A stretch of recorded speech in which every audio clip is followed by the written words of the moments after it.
This short video has been specifically made for the RSSDI Save the Feet and Keep Walking campaign 2022.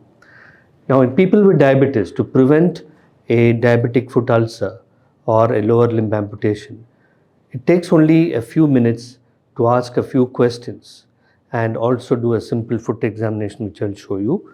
And this is to identify people with at-risk feet or high-risk feet. As a first step, begin asking whether the person with diabetes has had a past history of diabetic foot ulcer or an amputation of the toes or of the lower limb.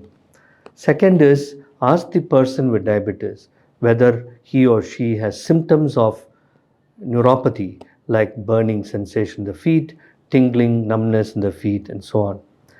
And then you go on to examination of the feet. First examine the toenails and see whether the toenails are disfigured or discolored or have an ingrowing toenail. Check for signs of fungal infection between the toes. Look for any hardened skin or callus, as we call it, either in the plantar aspect, which is more common, or in the dorsum of the feet, which is a little less common. Check for cellulitis. Cellulitis is nothing but increased warmth, redness, and swelling of the feet. Next important point is to check for deformities in the feet. The deformities can be minor deformities like clawing of the toes, or it could be major deformities where the arch of the foot is lost and there could be Charcot foot. Look for open wounds or heel fissures. Examine for posterior tibial artery and the dorsalis pedis artery to rule out peripheral arterial disease. And that is done by examining for the dorsalis pedis artery just lateral to the first metatarsal head. The posterior tibial pulse is the other pulse which is felt, which is on the medial aspect. It is medial to the medial malleolus, and you just put your finger here and examine for the posterior tibial pulse.